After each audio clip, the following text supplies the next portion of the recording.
He's not officially in his job yet. However, he has got a priority list, apparently. Or well, according to me.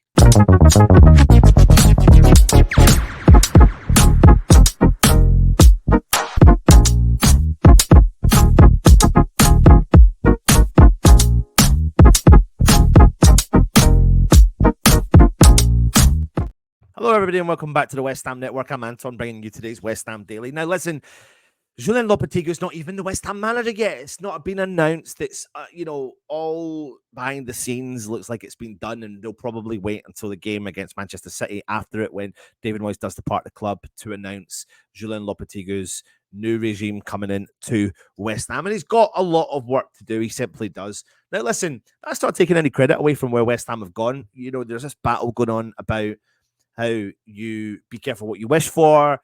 Do we thank David Moyes for his time, his tenure at West Ham? And simply, with all due respect and with respect, yes, we do thank David Moyes. Has he pushed West Ham on? Absolutely, because it wasn't that long ago that West Ham fans literally, for the season, our expectations were to try and challenge for a cup and just survive in the Premier League. Now, whether or not you think our form has been crap, and it hasn't been great, and we have conceded the most amount of goals in the Premier League, and that's even in consideration when we had Avram Grant as manager at West Ham. It wasn't that long ago that West Ham had hoped just for simply survival and challenging in cup competitions. Now, if you look at survival, we've done that, and for a couple of seasons, we've, 6th and 7th place finishes in the Premier League. Okay, last couple of seasons hasn't been great, but I suppose you could say we can forgive that if you do something in a cup competition, and that's what we did in Europe. Quarterfinal, semi-final, final, and winning it. That's what we've done. So I thank David Moyes for that. Has he pushed us on? Absolutely. Are our expectations been risen? Absolutely. Now, with him will be going, we're expecting Julen Lopeteugi to come in, of course, once that is officially announced. He's got a lot of work, and he's going to have a priority list. Well, in actual fact, I think it's the priority list he needs to look at. Now, there are so many priorities to look at within West Ham. I decided to choose kind of 3, 4, or 5 priorities that I think he should be looking at. Now, I do know there are more, but I thought there's no point in me going on all day at you. I'll just give you a couple of the key priorities that I think Julen Lopeteugi needs to look at when he comes in to West Ham as a head coach. And the first one for me is we really need to go out there and look for a captain. We've just come off, not just this season, but the 2 seasons prior to that, 2 consecutive proper footballing captains. Now, I'm not trying to say Declan Rice was the full finished article in terms of a captain. Mark Noble absolutely was. So we had to try and find someone to mold into that next captain. Now, it's an interesting decision that West Ham chose to do Declan Rice. It was probably right, but it wasn't for the sustainable future of this club. And he had the kind of on-field armband when Mark Noble didn't play in his last season at Upton Park. The London Stadium. And Declan Rice took on those duties when he was on the field. And of course, when Mark Noble retired, then Declan Rice took on those duties. And albeit I thought Declan Rice was an okay, definitely a good captain, and absolutely future captain, no ifs or buts or maybes. And Mark Noble, we all know, was the all-round captain, the leader on the park, the guy that drove, the guy that kept the gel, the guy that kept the team together, the guy that just drove things from that bench or from that on the pitch, etc., etc. Now, when it was announced that Kurt Zouma was going to be West Ham's captain, I was underwhelmed a little bit, but I was okay. But I think we've been proven that he isn't captain material. Now, when it comes to Kurt Zouma, I am in 2 minds about the guy. I think essentially it is time for him to leave West Ham, whether we get a good fee or not.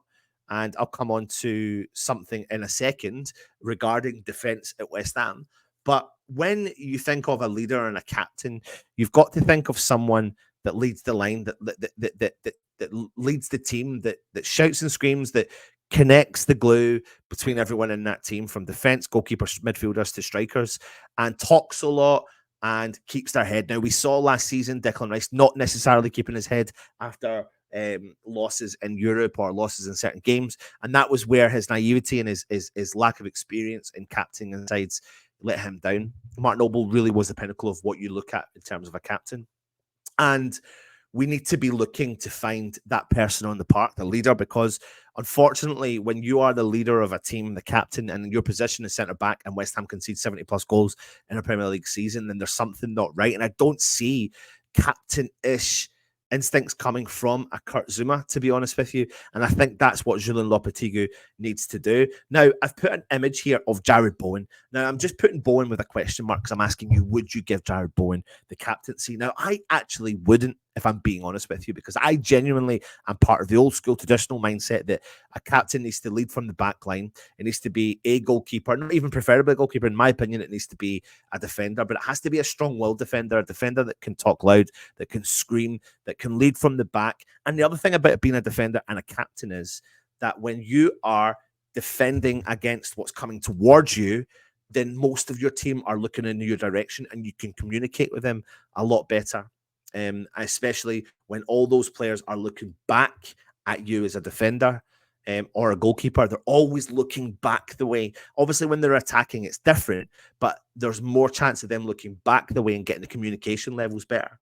And it's just better to read the game. But when you're a forward, if you're going on the attack, there's no one ahead of you to be able to communicate with. And if their keeper's got the ball, then you're only looking in one direction, aren't you? So for me, it's always about leading from the back. Now, I don't think Jared Bowen is an option. Who is an option, though, you ask me? Well, it's a tough one, really, to be honest with you. You've got James Ward-Prowse, who was former captain at Southampton. He's got experience of doing it. But will Lopetegui fancy him? Will he play regular game time? He's just come off the back of 50 career appearances for West Ham in one season, which is a ridiculous stat.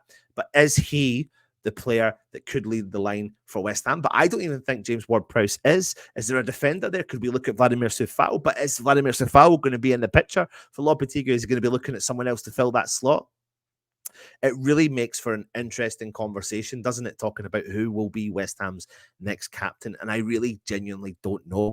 And I think it's going to be a tough one. Do we go out in the market and look to bring in central defenders, someone that can come in and be a captain who doesn't know the club? And I think there's a risk attached to that, isn't there? There really is. But there's another priority that leads into what I've been discussing is, you know, you're hearing rumours that Agerd is wanting to leave West Ham. He's not settled in England and he's looking to move out no matter what. Now, for me, I think one of the biggest priorities that Lopetegui is going to do, because I think he's going to favour an Agerd type player who plays well, not in a low block defence, but in an attacking style team, is convince Agerd to stay, because we all do know, in my opinion, genuinely think Naif Agerd is a very, very good footballer and a very good defender, a calm, collected defender who's got pace and can track back if they break your lines and try and get ahead of our defense to try and score a goal. And I think that's the sort of defender you want. And for me, if you can convince Agerd to stay, you try and build the central defense around him, to be honest with you. I know you're talking about Konstantinos Mavropanos. My jury's out on him. That's each to their own, but my jury is still out on Konstantinos Mavropanos. But I do think that maybe Agerd in a kind of more attacking forward mindset could be the real option for West Ham and Julen Lopetegui. But the problem we're going to have is about convincing Agerd. And how could you convince Agerd? Is he captain material? I'll be honest with you, last summer when we won the Conference League and after Declan Rice had left, we had the awards dinner. I went to the awards dinner and what I saw was someone leading that room, and it was Agerd. And I made a kind of bold statement by saying, I think Agerd will be our new captain. And he wasn't made that captain, of course. But I genuinely think there could be a captain-ish in this player. And I wonder if that could be something that you could convince Agerd to stay with. But again, at the end of the day, if you don't want to be at the club, you don't want to be at the club and there's nothing you can do to convince him, then so be it.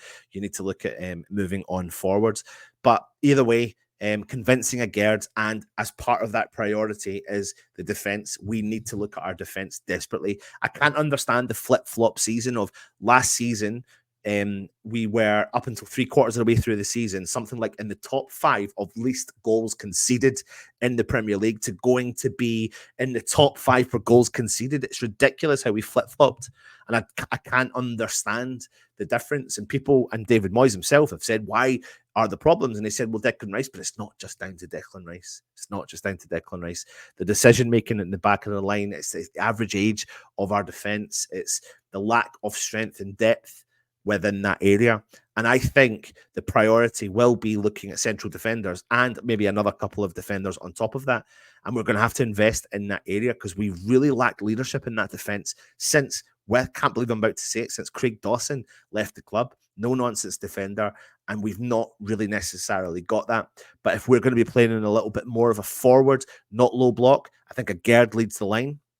And our defence, depending on who else we bring in, and that could be a captain as well alongside a Gerd. But I think that could be the future of what West Ham are going to be looking at. Let me know your thoughts in the comments from what I have said so far. The next priority could be, is he going to look at dropping Souček or utilising Souček a lot better? That's why I've put a question mark, because I've heard some people say sell Souček, but I think he is a bit of a weapon off the bench. I think he's an option off the bench. He gives us a different look. And if you are struggling in a team to get something over the line for the last 10, 15, 20 minutes, you put on a Tommy Souček who can do that box to box. And let's not forget, he has been pivotal in the goals he scored. I know it's not all just about stats, but sometimes goals do help teams win games, and they do. We also need to shut up shop the other side. But I think that if West Ham are going to try and progress as a team, we need to be able to learn how to utilize these players rather than just favor them for the sake of it. Whether that means dropping, resting, or utilizing him in a squad, I think that's the benefit to West Ham. Now, we're not going to have European football next year, and that detriments the amount of game time that teams are going to have. So I don't think we're going to have a massive squad. Again, that's going to frustrate people, but I don't think we are, because I think we're going to have to manage the expectations of some of the players we've got. And I don't think we're going to see a high turnover to the level. I think there will be to a certain extent. I just don't think it will be massive. But I think that we can't just go, see you later, 12 players, and bring in 12 players. That's just that very rarely happens unless you are someone like Nottingham Forest, of course. But the question is, will he drop Tommy Souček, or will he have the balls to do it, or will he have the balls to utilize him in the squad? And plus, the other factor is, does Tommy Souček want to be backup? Will he be an option off the bench? Will he commit his future to the club? Or will West Ham look to sell? Will Lopeteugi fancy him or not?